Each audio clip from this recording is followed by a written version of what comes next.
People that are on the streets and people that are in shelters, they're already living in fear. Then you add something as crazy in what's going on in the world right now. They're afraid for their lives. We save food from being thrown away. And it's great that we bring food to people that are hungry. But it's in the transmission of that. It's the hope that you give people. You show them that you love them. You show them that you're not afraid with what's going on right now. It goes a long way. It feeds your soul.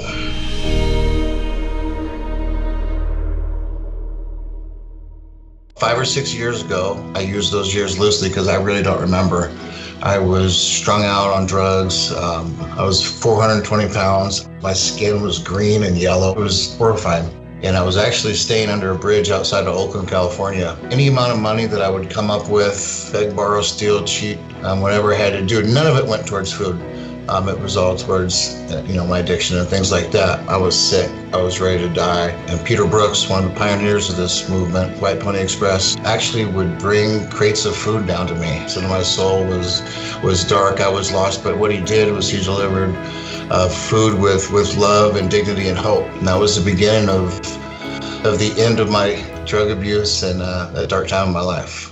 I got into detox and really built my life not back up again, but up for the first time, I got reconnected with White Pony Express, went to work for them almost 2 years ago, 2.5 years ago, and it's all kind of connected full circle back from the beginning where I met Peter. We rescue food from major food suppliers, food that would go into landfill or whatnot, and we deliver to, homeless shelters, church food pantries, school food pantries, drug and alcohol facilities. Once this pandemic really kicked in and it was brought to world attention, right?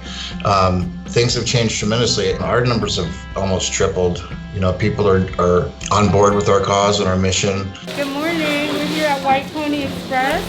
We're getting some food ready. I believe yesterday we brought 18,000 pounds of food, and it was unloaded and distributed and delivered to people within an hour. I go out of my way to make sure that I take off my gloves, sanitize, and put new gloves on, just so that level of fear comes down. When I deliver to these places, these shelters, and these drug and alcohol rehabilitation centers, my heart bleeds for them because that was me. Being able to come back and show people grace and the grace of God that was shown to me at the beginning of this whole thing makes my heart beat with the fear and the anxiety and the pain, what's going on in the world. Whatever it takes, whatever time it takes to show people that people love them and care about them. And if you have that little bit of faith that we're going to get through this, it's going to be okay. Everything's going to be okay. We're going to make it.